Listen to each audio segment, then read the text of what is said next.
Fortnite is a game that needs no introduction. If you were alive in the year 2018, then you remember the iron grip this game had on the entire world. It is very hard to overstate just how influential this game was and still is to this day. This game is what made Twitch mainstream. When Ninja collaborated with Drake, yes, that Drake, it absolutely crushed Twitch records at the time. And it's very possible that streamers like Queso, Speed, and Kai Cenat wouldn't be here today without it. This game is responsible for battle passes being shoved into as many games as humanly possible. And this game is the reason why every online game has to have random collabs. Nicki Minaj would not be in Call of Duty if Thanos never dropped in Fortnite. Even a kid with no internet access in the boonies of rural Texas couldn't escape this game, and that kid was me. And when my family finally got internet access, the very first thing me and my brother did was download Fortnite, and I absolutely loved it. The gameplay, the events, the style, the goofiness, I was hooked. But over the years, this game has evolved into a husk of its former self. Through a combination of greedy, short-sighted decisions, very biased catering, and just losing the game's identity over time, Fortnite has sacrificed everything that made it special in the first place. So sit down, grab some snacks, and let me tell you how Fortnite sold its soul.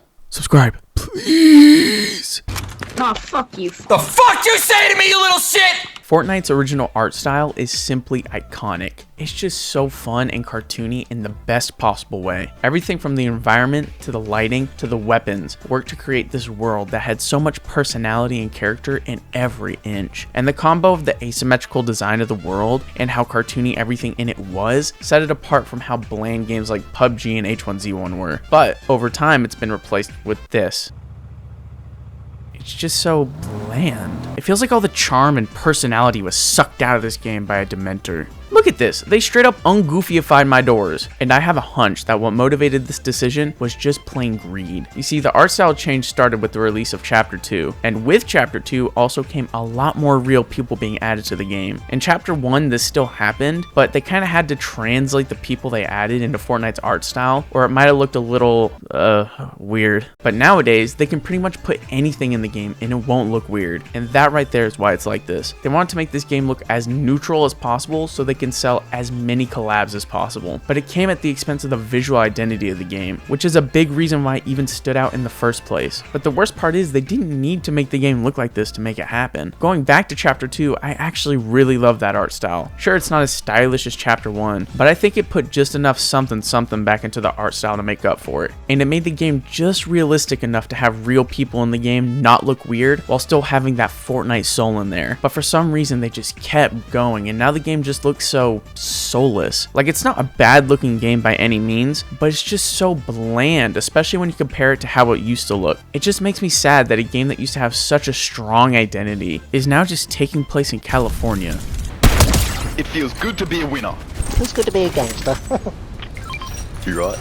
Fortnite has some of the most instantly recognizable gun design in gaming, period. With the OG pump shotgun design probably being up there as one of the most iconic video game weapons of all time at this point. But the most important part about the OG guns is that they're all very distinct from one another. Because in a game as hectic as Fortnite, you have to be able to tell guns apart at a glance. If you go into a fight with a pump thinking it's attack, you're gonna get worked, just because they require different mindsets to be effective. And Fortnite used to be great at this, but nowadays they're really bad at it. There are two main reasons it's like this. A, just bad gun design, and B, ever since Chapter 3, they've been resetting the loot pool every chapter for years now. And at a glance, this sounds like a good thing, but the problem is these aren't new weapons. They have new names and slightly new skins, but they're always just the same guns repackaged over and over, with almost nothing setting them apart from each other. There was one season in Chapter 6 where I legitimately got confused on what shotgun I had several times, and it did get me killed more than once. But aside from all that, the biggest problem is that they're just forgettable. Aside from a few exceptions, Fortnite hasn't made any truly iconic guns in years. Sure, they're guns and they get the job done fine, but stacked up against the iconic weapons of Chapter 1 and even some in Chapter 2, it's just no contest. Except the Oasis. It's the only place that feels like I mean anything. Do you remember LTMs? Back in Chapter 1, before Steal the Brain Rot and before Rocket Racing, there was LTMs, and they were a staple of this game. 50v50, Solid Gold, Sniper Shootout, The Getaway are all classic game modes, and it would legitimately feel like an event when they first came out, but it's been years since Chapter 1, and I'm sure Epic Games has slapped out at least a few good LTMs since then. Yeah, no, they basically stopped doing LTMs altogether years ago. The closest we get nowadays are the metaverse modes, and while they definitely take a lot more effort than the old LTMs did, the only reason they put in that effort is because most of them were just an excuse to try and sell you a new type of cosmetic. But honestly, I might have been able to push that aside as long as they fleshed out these new modes enough to actually be interesting. Yeah, no. Almost all of these modes have been abandoned by Epic Games, probably because Epic would have had to try to make the modes interesting to play for longer than 10 minutes. They'd rather just get the people in creative to shit out low effort slop than lift a finger to do anything that doesn't involve a brand deal. We've got to have money. Let's just get this out of the way immediately. 20 whole real-world dollars for one singular skin in a video game is, and always has been, way too expensive. So, with that being said, holy shit, this has gone too far. First of all, just to kind of give you an idea of how off the rails this shit has gotten, just look at the difference in size from when the item shop first released and how it looks now. It's just so large. Look, they even added a page slider because it's just so damn big. This is not an item shop anymore. This is a whole ass item supermarket. It's just too much. But that's not all. This game has gotten so much more greedy over the years, it's kind of crazy. There's so many examples I can pull from, but I only really want to talk about two. First up is skin styles. So back in the day, they would release a skin, and sometimes it would come with selectable styles. And sometimes, very rarely, they would even add styles to a skin after it's released. They do not do this anymore. In fact, they do the exact opposite, and they'll release two different skins of the same person in a slightly different outfit. For example, this is Bruno Mars. As you can see, this is just one dude. So why in the world does he have 3 different fully priced skins? I can maybe understand two, because this one came out years before the others. But these two, they came out at the exact same time, and it's kinda outrageous. But okay, you might be saying, well, these outfits are completely different. Okay, sure, but how do you excuse this shit? This is literally the same girl in the same outfit, sold full price 3 separate times, and this by itself is already bad, but it gets extra bad when you think about the fact that this game has a massive child audience. It's no secret. So when you take their favorite singer or their favorite YouTuber's skins and scatter them like this, knowing that they're gonna want them all, and knowing that they don't have the sense to realize how scummy this is, it's just a really blatant and predatory attempt to bleed children for money, and it's just gross. Next up is shoes, because Jesus Christ, these are way too overpriced. They want over 10 real-world dollars to buy virtual shoes. Are you kidding me? That is the price of some of the skins in this game, and they want that for something you can barely see 90% of the time. And I can't even be mad at the people buying these things, because most of them are actual children. It's just sad watching Epic be this scummy when they used to be the example on how to do these things right. Breaking news! As I was making this video, they dropped an update to let you buy in-game items in creative games, enabling pay-to-win and scummy microtransactions. Because this game wasn't predatory enough, right?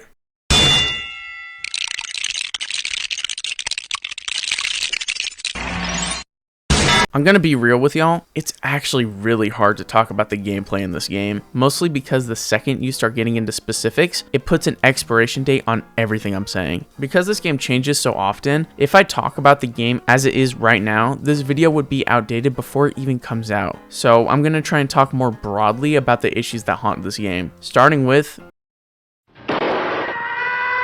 melee items in this game have been a serious issue for as long as they've existed, and it's not hard to see why. Because when it comes to melee weapons in Fortnite, you basically get two options. You can A, have it be bad at doing damage and only be useful for mobility, like, dashing, running around, stuff like that. Or B, it can do damage, and either way kind of sucks. Option A sucks because what's the point of having a sword if you can only use it to get around? At that point, I would rather get a new mobility item with more creativity than the 50th melee item that lets you dash around. And the second option is just really frustrating to play against, because all you have to do to win is just run up to someone and give them the business. And yeah, it's fun for anyone who has it, but it is so infuriating to play against. Full stop. I'm sure that there's a way to do melee weapons right, but I also think if Epic wanted to, they would have done it years ago. Alright, now let's talk about progression. This game has some serious commitment issues. It's like every season that comes out does its absolute best to wipe away almost everything the previous season did. It doesn't matter if it was good or not, because there is a 90% chance that it's just going to be wiped off the face of the earth by next season. It creates a distinct lack of progression, and it makes switching chapters way less impactful than it should be. Back in my day, switching chapters used to be a big deal. It was like a soft reboot, and at the time, they definitely needed it, because in chapter 1, they did not operate like this. They still vaulted items, don't get me wrong, but for the most part, it felt like they were building on the game with every update, adding new guns, items, and locations that stayed in the game long enough to actually make an impact. But nowadays, they'll actively go out of the way to dumpster things from previous seasons, and it stops almost any of these new additions from leaving an impression. Take impulse grenades, for example. I bet 90% of the players who were around when this came out remember it, because it was in the game long enough to make an impression on you. Now, how many of you remember this? This was in the game for like a month. Instead of tweaking it throughout the rest of the chapter to make it a good gun that might actually stick with you for longer than 10 seconds, they sent it straight to UEFN Hell just to be another vending machine in like the 5 million red versus blue maps. Jesus, why are there so many?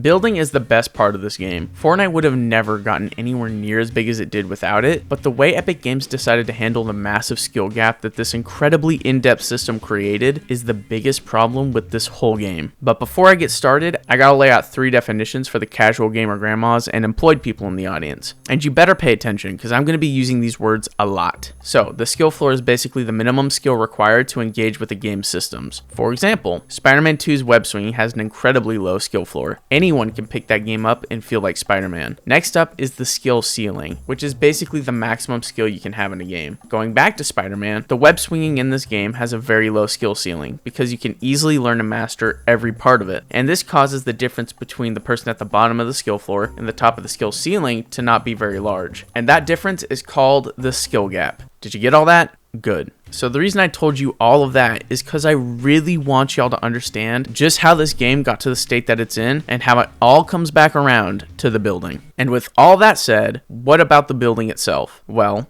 building in Fortnite is one of the most skillful mechanics in all of video games, period. On the surface, it seems simple, but the amount of depth and skill expression in this system is unparalleled. And I mean that with 100% sincerity. It's been nearly a decade since this game released, and I'm still not convinced we found the skill ceiling yet. And when you understand the system and can go toe to toe with someone at a high level, it's just magical. And back in chapter 1, this system is what skyrocketed this game into the mainstream, but there were problems. 1, this is a PvP game, which means the fun of the game entirely depends on fighting other people. And 2, because the building was so in depth and the skill ceiling was so high, when people started learning the game and getting better and better, the skill floor of the game also started getting higher and higher. And it started to become a huge problem, because your average casual gamer grandma didn't stand a chance at winning near the end of chapter 1. And they did do their best to squash the skill gap and give the casual gamer grandmas a chance. And they tried everything over the years, from myth in a can to a literal mech suit, and nothing was working. So they decided to go nuclear. And with the release of chapter 2, they added in bots and skill-based matchmaking. And they are the worst part about this game by far. In a perfect world, they would have used bots as a tool to onboard new players and teach them how to play the game before putting them into open matchmaking. Or at the very least, have one game mode where you can play the game with classic matchmaking. They did not do that. Instead, they decided they would just apply it to everybody equally across the board. And this hinders the game so much more than most people realize. First off, before we continue, let me introduce you to my friend, the bell curve.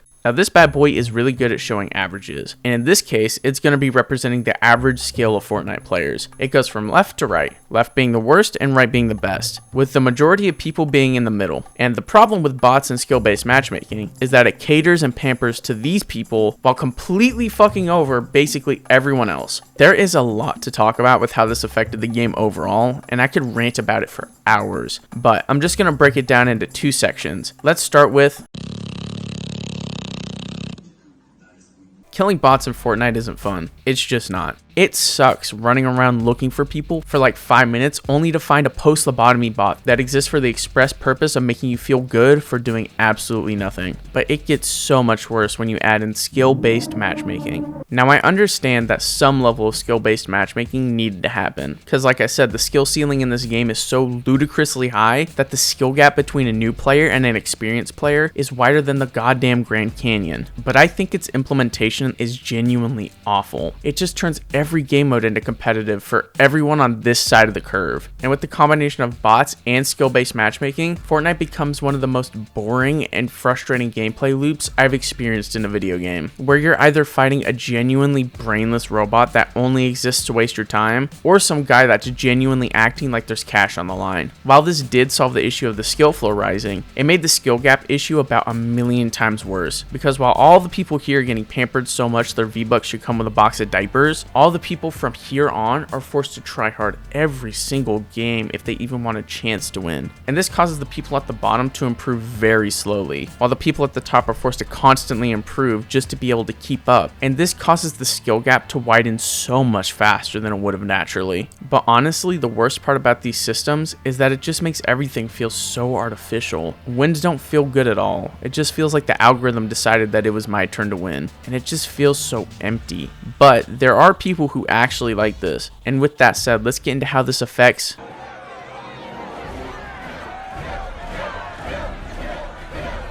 the issue of bots and SBMM has slowly created a divide in the community between the casuals and the sweats. And this is because at the end of the day, these two groups of people are getting two very different experiences. Now, it's at this point in the video that I feel the need to clarify that I am not that good at this game. And I'm not someone who just wants to go stomp casual lobbies all day. But in my opinion, the second you add a skill-based matchmaking system into a casual game mode like this, you kill the casual experience. Because a system that ranks you by your skill level so that you can only get into lobbies with people of your skill level completely sterilizes the PvP gaming experience as a whole. To get my point across, let me talk about my experience with the game For Honor. Stay with me, I promise this is going somewhere. So I've been playing For Honor off and on for a really long time, almost as long as I've been playing Fortnite. And throughout my whole time playing that game, I have never felt like I've improved. I was consistently bottom 2 of the leaderboard for years, and I thought I was just bad because I was constantly getting worked. But recently, I got a computer, and with that I had to start a brand new Ubisoft account. And when I downloaded For Honor and got on for the first time, I realized, holy shit, I'm actually good. The game has such stringent matchmaking that for literal years, I have never realized at any point that I had gotten any better. That's what it's like playing every single game that has skill-based matchmaking, because it makes it to where no matter what skill level you are, your games will almost always feel the same. And because the game always keeps you in such a strict bubble of people who are the exact same as you, it removes the important question mark of, is this guy good? And this loss is especially hurtful in a game like Fortnite, because if everyone you fight in a PvP game plays the same, dresses the same, and has the same skill level, then what's even the point of playing an online PvP game like this in the first place? What's most frustrating to me though, is that most people who like skill-based matchmaking and bots in Fortnite are so used to this game catering to them that when a mode comes out that doesn't have bots or SBMM, it's really hard for them. So they immediately start complaining on Twitter to Epic Games, and bots get added in almost instantly. And it's so frustrating as a player who doesn't like bots or skill-based matchmaking, because the people who do love saying, if you don't like it, go play ranked. Which, first of all, go yourself. We were here first. You're the ones that want the modified experience with the brain dead robots and the stringent matchmaking. You straight up colonize my game. You leave. Second of all, that doesn't solve the problem, because even if bots are gone, you're still ranked, aka skill-based matchmaking, aka the other half of the problem. And this is a good time to mention that 90% of the time, there is no difference between ranked and unranked Fortnite. You'd expect that they'd at least keep the broken items out of the ranked game mode, so people like me who enjoy the chaos that broken items bring can have our fun, and people who want a fun competitive game can play ranked, right? Well, apparently Epic Games disagree, because they actively do everything they can to not do that. In fact, they'll go out of their way to make ranked and battle royale as similar to each other as possible for no reason, and all it does is turn casuals and sweats against each other. For example, let's talk about split loot pools. Everybody wants them, but for some reason Epic Games refuses the idea completely. The story goes like this: they'll add a broken item to the game. People playing ranked will complain about it being broken because dying to bullshit in a competitive game feels really bad, while casuals will love it because it's a fun, chaotic addition to the game. And personally, I've been on both sides, and they're both valid takes. So what does Epic Games do? Well, they'll nerf it just enough for casuals to be mad about the nerf, but not enough for it to not break high skill lobbies. So instead of just splitting the loot pool so everyone's happy, they'd rather just piss everybody off instead of doing this one simple thing. And as a result, casuals are mad at the sweats and sweats are mad at the casuals because both their experiences are being hindered by each other. The only time I can remember them actually listening was during Wrecked, and the only reason they did anything was because the game was bleeding players and they were desperate. And right after this season, they went right back to how they were operating before, like nothing happened. It's so frustrating watching them do the same shit over and over and over because they just can't be bothered. Or can they? And this is where I go off the deep end. I used to love Fortnite. I started playing this game all the way back in Season 8. Back then, there was no skill-based matchmaking, there was no bots, there wasn't even any in-game tutorials. Yet I still fell in love with this game. And it was for the simple reason that I knew it was fair. Kind of like a fighting game. If you lose in a fighting game, it's not the game's fault, it's on you. And I knew that, so I kept playing. I would always land at the edge of the map and use every tool I had. And every single kill felt like I was on top of the world. And then they added skill-based matchmaking and bots into the game. By all accounts, I was the person that they were designed to help, but I hated them because it felt like the game was babying me. But I had hope that eventually they would take them out. So I kept playing every single day, and I slowly got better. And as I was slowly getting better, I saw firsthand how the game punishes you for improving. But I still loved this game. I would spend hours playing creative 1v1 maps, which were never an actual 1v1 by the way. It was always just like a claustrophobic free-for-all. But it had one thing that kept me coming back: no skill-based matchmaking. So I kept playing and I got better. I went from being constantly dumpstered to being the top 2 in the lobby pretty consistently. I would get so into this game that when I would get up, my shirt would be literally soaked with sweat. I was dedicated to this game and I kept playing and I kept hoping that they would remove bots and SBMM. But after 2 very bad seasons, yes, season 5 was bad, I realized that bots were here to stay. So I quit, and for years I barely touched the game, until the Fortnite OG mini season. And even though it wasn't quite the game I remembered, I still had a great time playing, and for a while I forgot why I even quit in the first place. Then, a year later, they came out with the OG Fortnite game mode, and it was everything I loved about the game back in full force. And it wasn't just nostalgia. My nostalgia for this game was already sucked dry from that mini season. It was more than that. The game felt alive again. Every game was different, every player you'd fight was on a different skill level, and every single kill felt like a win. And if you got a win, it felt so much better than it had in years because you actually did it. Out of 100 random people, your team was the one to come out on top. And it reminded me exactly why I loved this game so much in the first place. With all that said, imagine my absolute despair when I checked my phone and saw this shit. It broke me. And yeah, I could talk about how Epic Games tried to sabotage this mode as much as possible, but honestly, I couldn't care less at this point. The people who are whining on Twitter that it was too hard don't even touch the game anymore, and the people like me are just left with a mode that tries to imitate old Fortnite, but doesn't realize what made it fun in the first place. It just feels so soulless. The Simpsons collab mini-season was such a surreal thing to experience. Not because, oh my god, it's The Simpsons and Fortnite, but because it was watching 2 IPs that had all the life and soul drained out of them, being puppeted around by a bunch of corporate shareholders, and the whole thing just felt so empty. Soul is an impossible thing to nail down a definition for, so I'm not even going to try. But it's also something that if a game, a movie, or even a picture was made with it, you can feel it. And there was a time where Fortnite had it, but I think that time has passed. This game will always hold a special place in my heart. The memories of seeing a sniper peeking out from behind a rock a mile away, right before getting your shit rocked, or trying to get a team to build fight me to the sky limit so my friends can knock us down to win the fight, will always be some of my most cherished gaming memories of all time. It's a hard thing to acknowledge, but Fortnite isn't the game that I loved anymore, and it hasn't been for a long time. Thank you all for watching. The Spider-Man video blew up way bigger than I was ever expecting, and that's just so cool, man. And if y'all want to say what the next video is going to be, then join the Discord, and have a good day. That'd be loud. Crap, watch this. It's me! Whoa!